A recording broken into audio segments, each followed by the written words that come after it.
Ang akong kumpari, labihang buula, kay ang iyang asawa, perting palahubuga. Nagsakaputilya, tungab-tungabon ra, diligyod mo undang, hangtod nga maluya.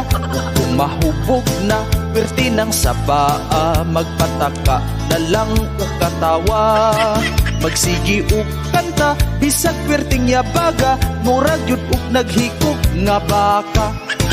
Ang iyang asawa kung di makainom, ang lawas magluya, wala sa kondisyon. Ang mga barkada sa balay sulungon, iyahang hagaron, dadan o ilimnon.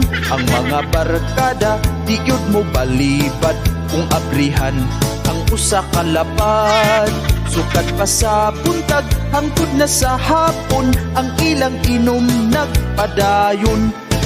Ang iyang asawa, pwerte ng hubuga, musayaw-sayaw pa, bisag way sunata. Pwerte ng busuga sa mga kauban, kay gihurot ang pulutan.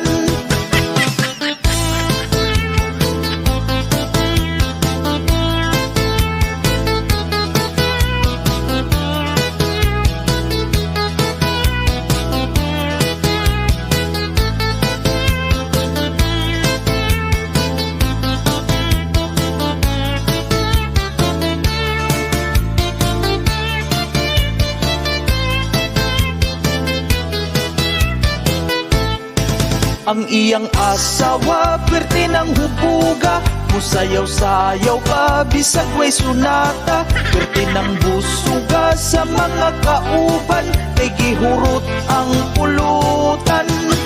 Ang iyang asawa, maglisod naglakaw, kay nagtuyok-tuyok naman ang pananaw. Atras abantina, mura ug nagtsatsa, diligyod madritso, kay sige katumba. Pwerte ng laguta sa akong kumpari, kay nauli ko nga ng gabi. Iyang gikasaban, wala radyo'y paki, nagsigira og ngisi-ngisi. Nahunong og yaw-yaw ang akong kumpari, kay ang iyang asawa wa na'y panty.